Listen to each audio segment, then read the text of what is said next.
part of the Press Play Podcast Network.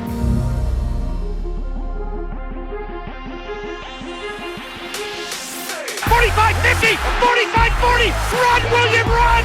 He's got blockers in front, 5, touchdown! Joshua Cribbs turns disaster into a score! Kick block! They blocked the kick! There it is. Oh, well, welcome into the Orange is Oranger Cleveland Browns podcast. You know us. I'm Holly. He is Tyvis. Taj, our producer. And Tyvis, we have made it. It's season's upon us. We're here, and we are trimming the fat. Say goodbye. God, it's really a depressing time. I suffer from PTSD with this. Yeah. So, all right, we're gonna get into that because obviously, deadline tomorrow to the 53-man roster is 4:00. We are recording this. What is today? Tuesday? Monday. Man. Oh boy. So tomorrow at 4:00 Eastern, Browns have to make their final decision. And obviously today's big news was, of course, cutting kicker Cade York. And Tyvis, this is not a surprise, right? In some facets, but other ways, Andrew Berry, this was one of his picks. Tried to hang on to him as long as he could. But with Cade, he had a miserable preseason, put the Browns in a no-win situation, couldn't trust him. There's only so much we can do. And if this is the season to make it actually happen here, we cannot put up with mediocre. We cannot put up with lower standards that we've done for so long. I feel for the guy. I hope he lands somewhere else, and I'm sure that he will. Doesn't mean it's not going to work out anywhere else, but it wasn't working here. And mentally, we're going to talk more about kickers and the mental side of things, because I got some fun facts about kickers. But we had to. There was no other choice. And what say you, sir?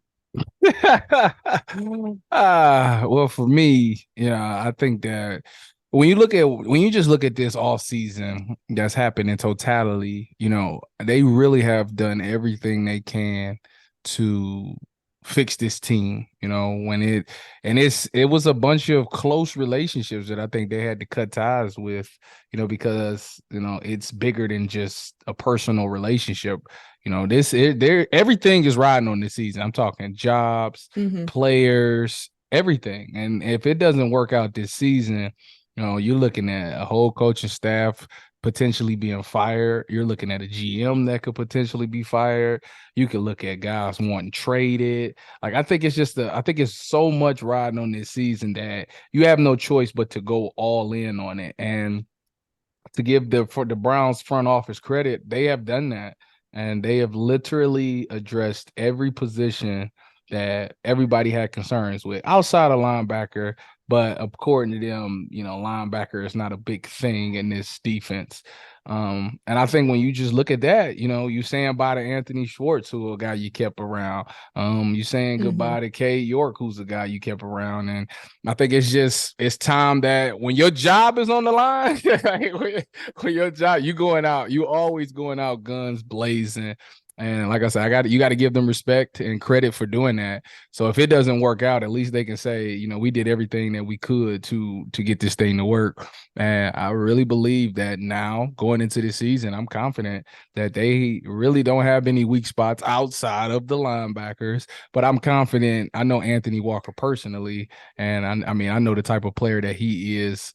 And we seen Taki last year come up to his own. So Taki didn't have a ton of reps either, so it's gonna be some growing pains between those two, with them two coming into their own. But they didn't have no preseason reps, so without them having preseason reps, obviously it's gonna be a learning curve, but they gonna have to catch on really fast, and I think they depending on that D-line to do that. So I'm not mad at it.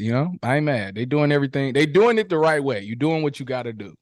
Who do you have the least amount of faith in the Browns organization? Who do I have the least amount of faith in? Mm-hmm. At this very moment, the weakest thing on the team right now is the special teams unit. Bubba Ventrone was brought in to do some things here and change things, but from what I've seen in the preseason, I haven't really seen a whole lot. I haven't seen special teams plays be made. Now, granted, a lot of that goes on to the kicking situation, but I didn't see any great gunner reps. I didn't see any tackles inside the 20.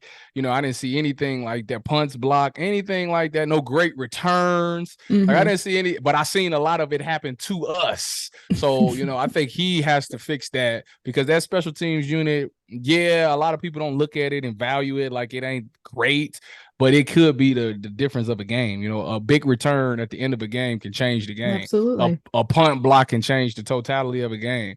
A field goal block obviously cost us a game. So 100%. It's like, I think right now my biggest concern is the special teams unit. And so with that, I'm glad that's a good little segue, because the kicking position, did you know, Tyvis, 10 years ago, that going 50 to 60% of field goals of 50 yards or more was acceptable? Kickers now get fired, obviously, for going less than 60%. That's probably even more than that. Wait, what yard? How far was it? 10 years ago, going 50 to 60% on field goals of 50 yards or more was acceptable. Oh, 10 years ago. That's it. I'm surprised it still ain't today. Well, they didn't fire Cade York because of something for over 50 yards. They fired him because it's the 40-yard ones, the ones under. it's the 37-yard one. Those are the ones. Those got to be chip shots. I talked to Dave Zastadale on the pregame show for the game against Kansas City, and he was talking about how Phil Dawson said that, he had, when it was a 50-plus yarder, like 56, 55-yarder, he kicked that with a clean conscience, because you're not supposed to make those anyway. The percentage of you making those is slim to none. So you go out there and you just let it rip. But he said the 40 to 49-yard ones, those are the ones that you got to make your money on. And obviously, if you look at Cade York in the preseason, those were the ones that he was missing. You look at the around the league, you think about just in our division alone, you think of Evan, you think of McPherson, you think of Tucker. Like, these guys is money. So as close as these games is going to be, as competitive as these teams is going to be, as competitive as the AFC is going to be, it's going to be a bunch of games that come down to field goals, and you got to be able to knock them things down. So that's why it's important. Yeah. Speaking of Justin Tucker, I was reading just a little bit of more background on him.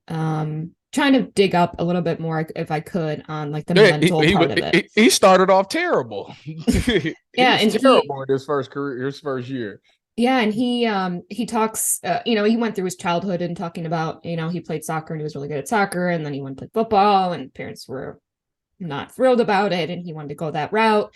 But it's obviously, we all know that the mental part of it plays an immense role. They have to be the masters of controlling their emotions and their mindset. And if they're not, then we're seeing it firsthand. He would say, God, I can't remember who said it to him, but he would say that it was Justin, just kick the damn ball.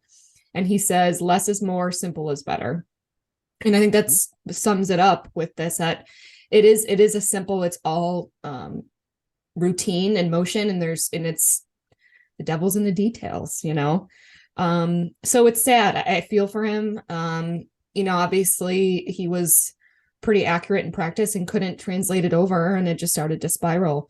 I wish that the Browns would have maybe tried to bring in, I go back and forth about the competition. Like, do you feel like the Browns should have, or was it like all in? They gave him all the chances they could, and then he's out, and we're moving on to that. If you got to bring in the competition for somebody, for one of your players, then the writing's pretty much on the wall. Yeah. So I think the Browns handle it They did it exactly how they wanted to do it. I thought it was great. Because the thing about the Browns is they don't give up on you. You know, they give you literally every chance in the book to make the roster and make the team and not get cut.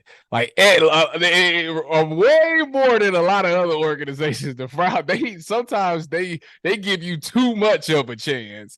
And I think with Cade York, that was the situation. It was one of those things that no, we're not going to bring in no competition. We're going to ride with you because we want you to know that we depend on you. We need you this year, you know, and we want you to feel that we need you. And if you let us down, then when it's time to cut you, you know what it is. Like, you let us down. It's black and white. So I think that's what I like about the Browns organization. It's very black and white. Like, it's either you're either good or you ain't. It ain't no in between. And right now, if you're not getting it done, they cutting your head off. They are. And that's how it should be. I mean, the NFL's a business. We talk about that all the time. And this is just another piece of it.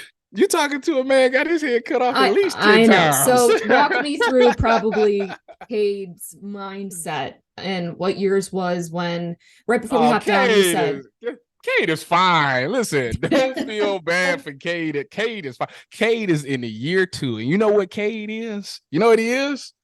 He's cheap. So you know what that means? He's going to get an opportunity because his salary is cheap right now. You telling me we could potentially get a kicker who can kick 60-yard field goals? Man, come on, bring him in. Bring him on in. Let's see what he can do. Because you know what?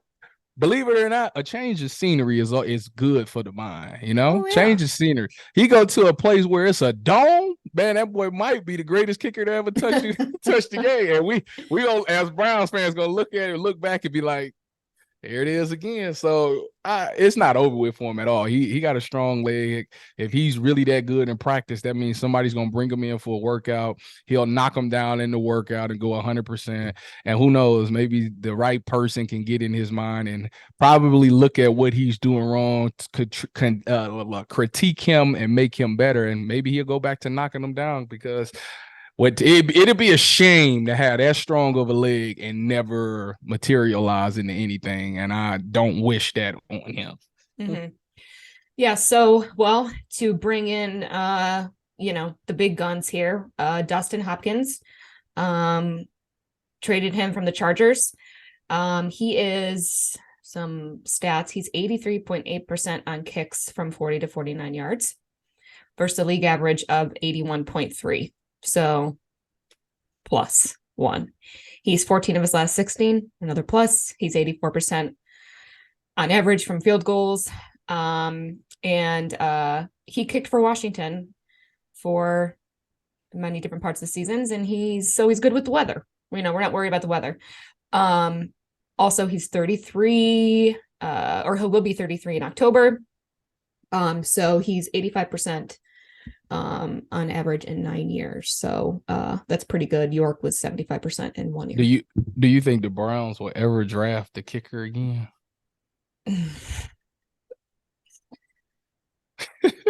I don't know. No, everyone wants the knee-jerk reaction is like absolutely not, right? I don't think that it was any more of a waste of a pick than any other position. Yeah, I mean, right there, great point. I mean, there is no guarantee, and we know that with every position that we have, with every player that we draft, so much can happen.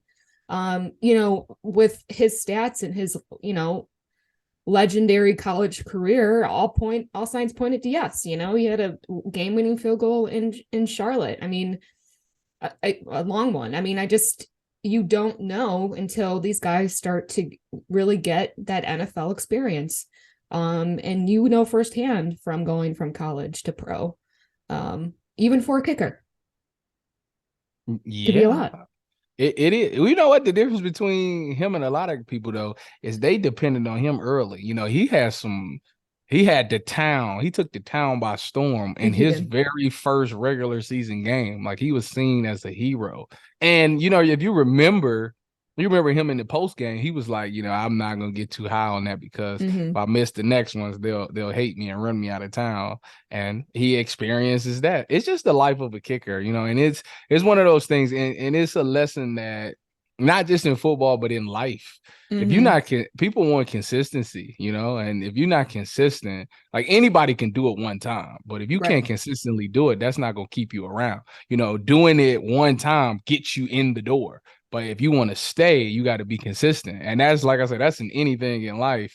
And that's just what he just realized. He just found that out. Like, I'm not consistently hitting these field goals, so they're going to move on from me, and they're going to bring in a guy that can, especially, when their back is against the wall and they're fighting for their lives. So, like I say, it's unfortunate. It's the right move, but hey, he is not the only one that's going to be out there looking for a job. It's what 37 other people, 36 other people going to be looking for a job as well. So, it's like I say, the preseason is it's fun until today.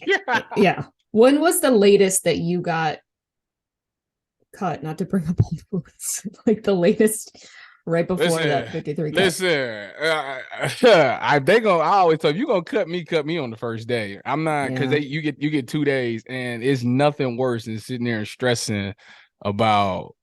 Because the worst thing is if you make it past the first day, the second day is even worse, man. Because you sitting there like, you just sitting there like, please, God, don't let my phone ring, man. and then I remember my rookie year when I made the 53. Like, I was so stressed.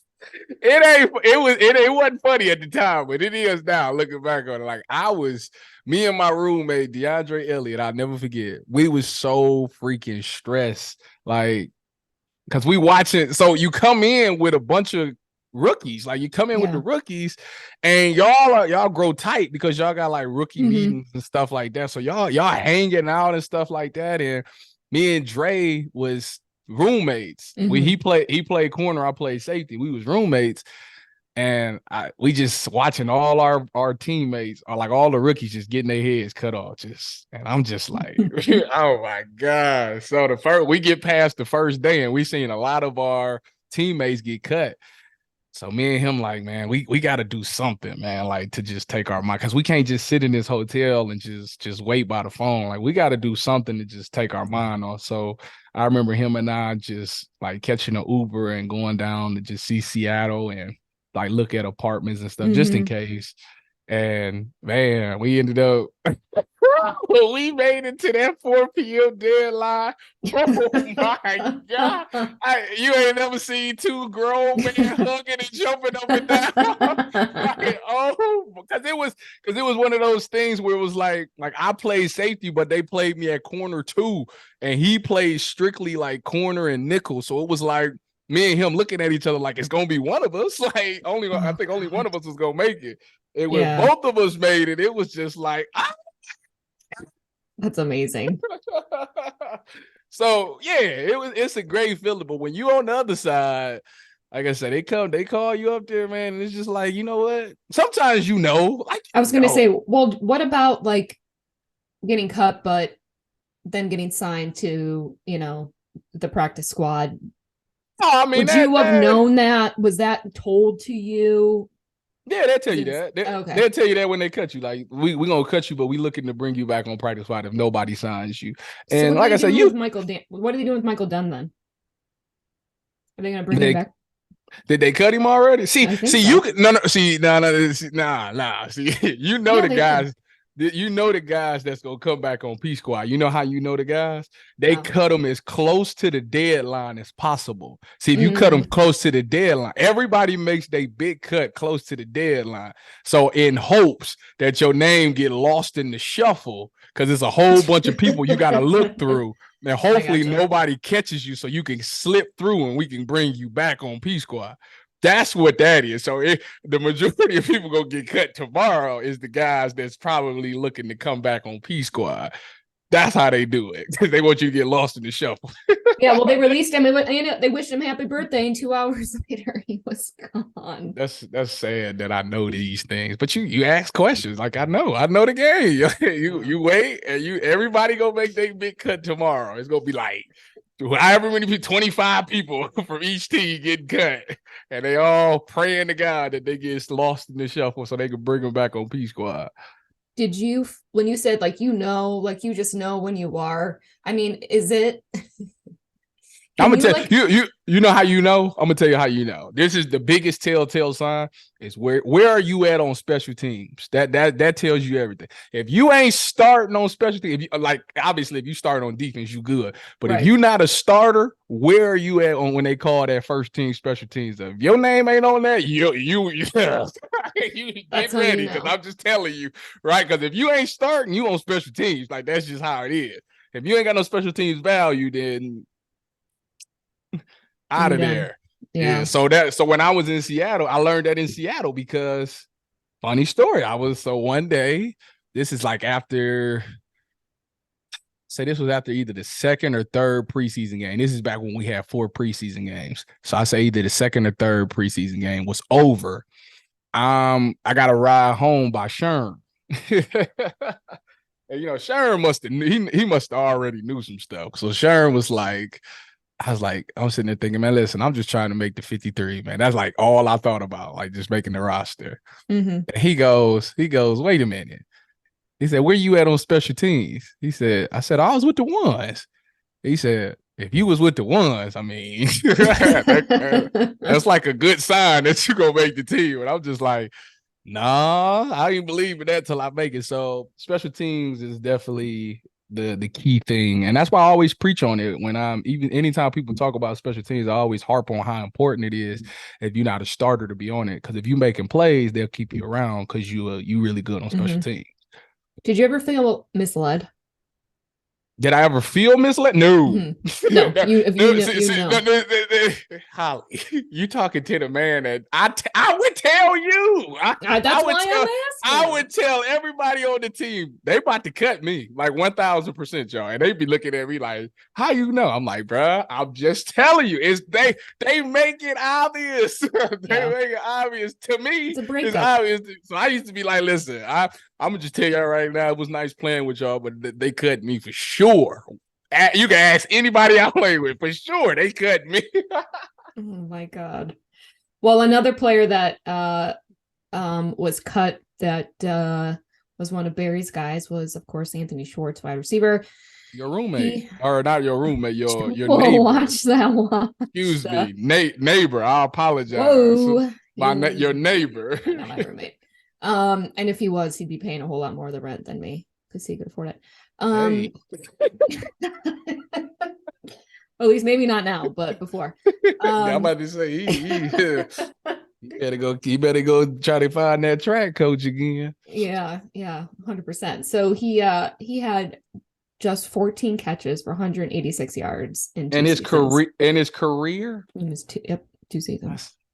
And I know that he was hurt like at times and stuff, but man, he never really got it off the ground. I don't know. There seemed to just be never a real connection. And again, that carryover from college to pro, it just never seemed to really click. But it was a crapshoot with Anthony Schwartz anyways. I mean, anybody that you take outside of the first 2 rounds, you really just guessing. You just hoping that it materializes. You hoping that you can develop something. And just for him, he was never naturally a wide receiver. And that was the thing. He was just a fast guy. He was that track guy that they was hoping they can convert into a wide receiver. And he just naturally couldn't get the catching part of it down, which, I mean, as a wide receiver, that's like literally 90% of your job. So I think next time, like, it's a learning experience for everybody. You can't go be infatuated with the fast guy if he can't catch. Maybe you want the guy that can catch and not that fast, which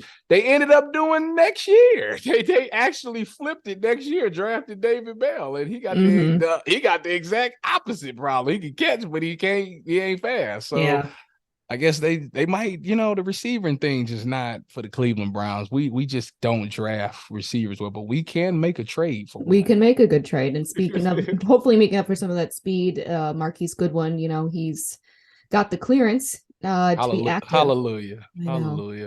Are you more excited for him or Elijah Moore? By the way, before you answer that question, my answer, my answer. I'm a big Elijah Moore fan, and my good friend and partner here, Tyvis, decided to purchase me a Elijah Moore jersey. So I'll debut it on my social media here soon. I was trying to think of something cool to put. So thank you, Tyvis. I'm very excited about it. It fits fantastic. I'm glad it does. I'm glad that it The shoulders don't totally fill it out, but for the most part, that's fine. Yeah, that's fine. That's my first legit Browns jersey. I don't buy jerseys. It's just never been my thing, and also like players leave. It's just, especially with the Browns. Well, the next thing we got to find a way to get them to sign it. Oh yeah, we do. We gotta find. We gotta. Everybody knows somebody that knows somebody that knows somebody on this podcast that probably knows somebody. Oh, I do. I know a couple of them. All right, then. Well, I know like 3 of them. What kind of gift is it if you don't even get it signed? I know Marquise, I know Anthony, and I know Denzel. I know all 3 of them. But anyways, okay, you was asking me who am I excited for, Marquise. Elijah Moore or Marquise? Well, I'm biased because I know Marquise personally. Like that was my guy in San Francisco, so I know what he can do, and now that he's gone through what he's gone through, I'm much more excited to see him get back out on the field because, when you go through it, when you so close to losing something like that, and like for something that you love, something that's been a part of your life for so many years, and you're on the cusp of losing it forever, like you tend to look at it totally different. Oh, yeah, of course. Which he always did anyways. If you ever had a conversation with Marquise, he'd tell you like, it's year 10 and I'm just blessed to still be out here, man, doing something I love. So he always had the right head on his shoulders, but now that it was that close from being taken away from him, I think he plays with his purpose is totally different, because who knows? This could potentially be the last year. So if that's the case, I'm sure he wants to make it a memorable one. So I'm excited to see him because I know the type of player that he is. And he really never, if you ever watch him in practice, you see some of the things he does in practice. For some odd reason, the teams that he's been on, it never got to the game. And he never really got unleashed like he should have. So I want to see him have an unbelievable season, which I believe he's capable of doing. And I know he can help the Cleveland Browns in a big way. So I'm much more excited for Marquise, even though I know Elijah Moore is special. I know he's going to get a lot of touches. I know they got packages for him. I know he's going to make the offense just fun to watch. But for personal reasons, I'm picking Marquise. Yeah, I mean, I think that's a great point, that we deserve some fun to watch.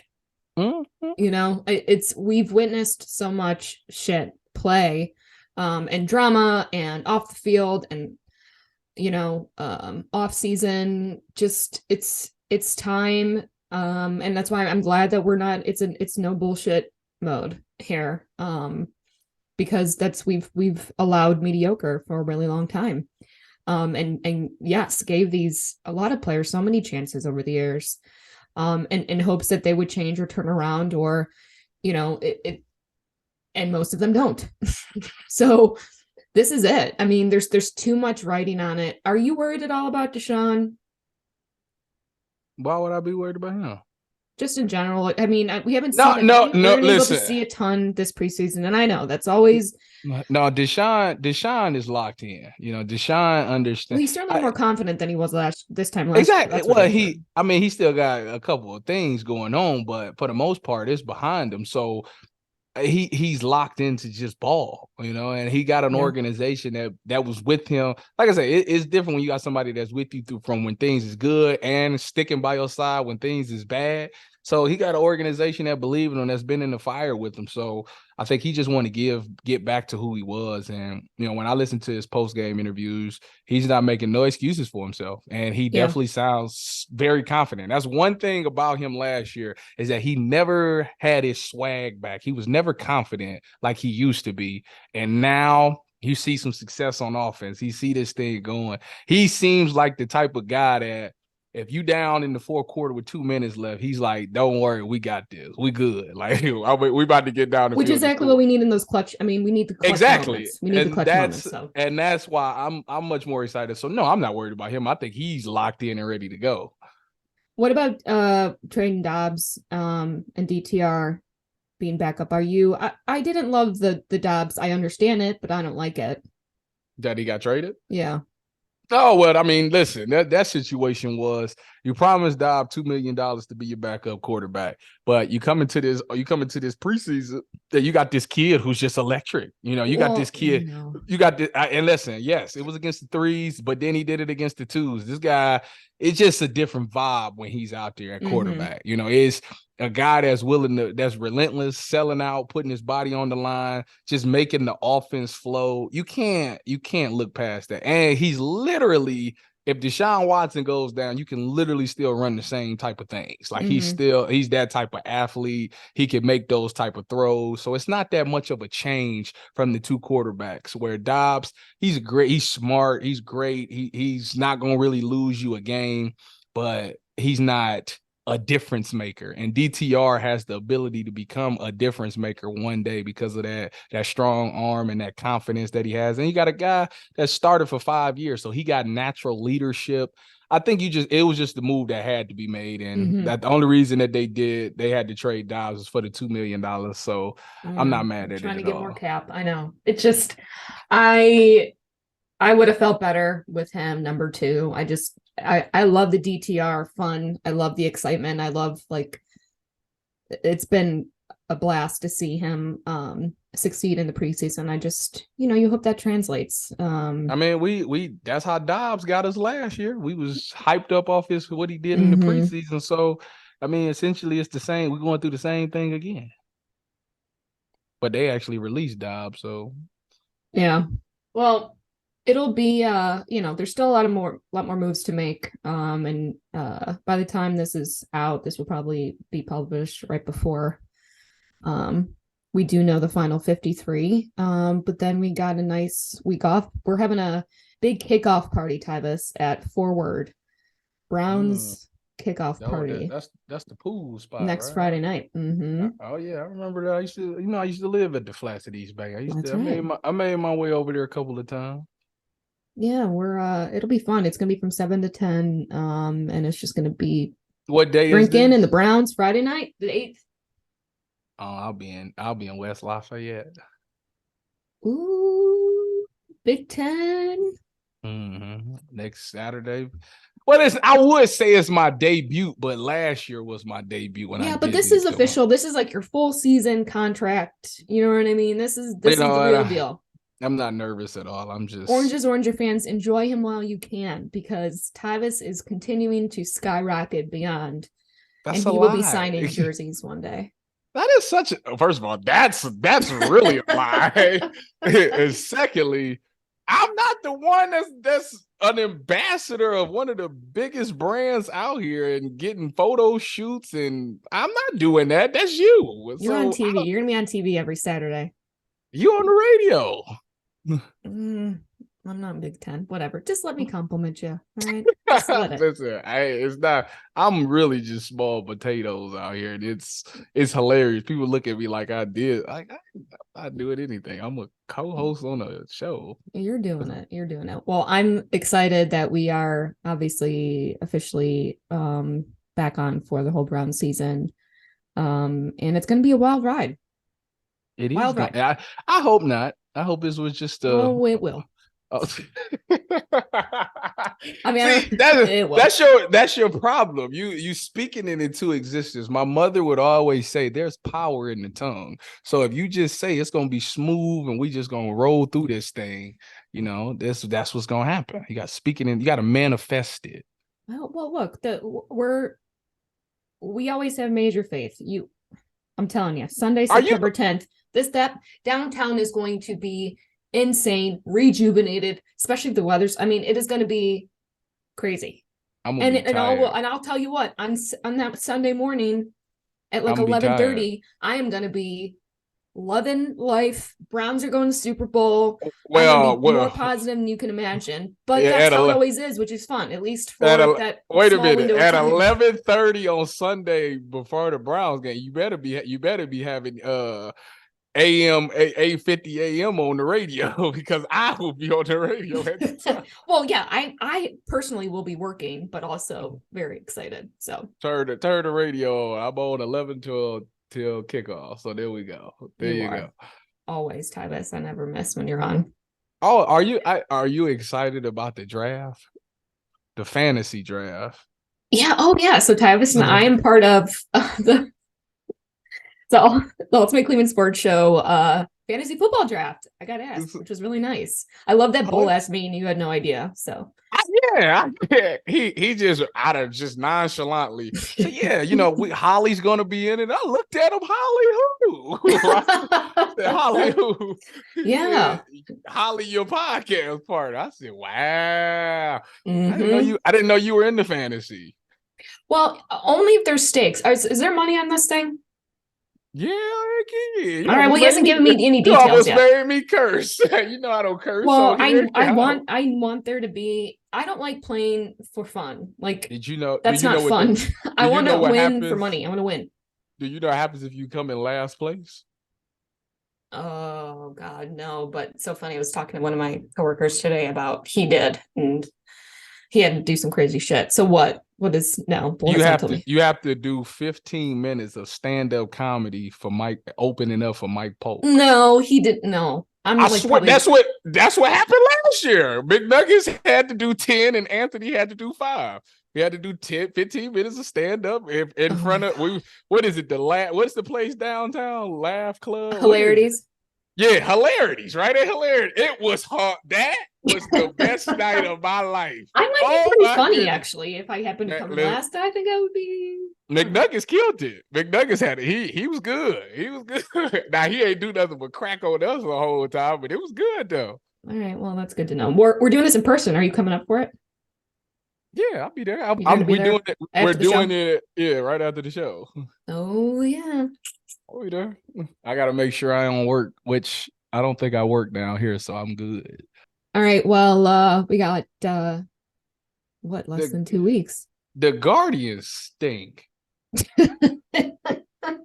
No, they do, because they was gave up a while ago. They was up 4-0, and they're losing 6-10. I haven't watched in a while. I can't. There's nothing to see. Nothing to see here. Big thing is I picked against them on my. I'm in football mode. But the dang, what's it called? It's messed me up. All right. Well, we'll be back every week. Are you break this down? Are you ready for these lovely 17 weeks? Yeah, I mean, lovely is a loaded word there.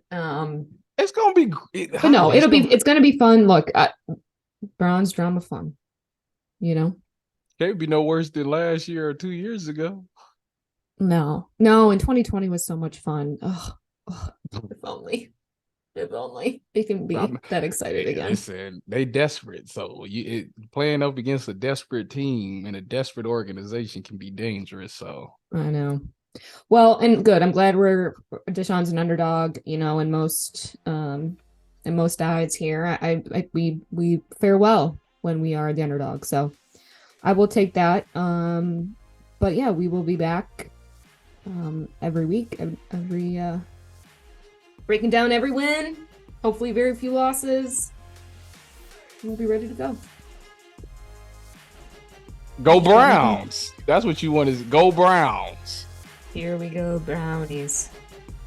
Here we go, Brownies. Here we go. Here we go.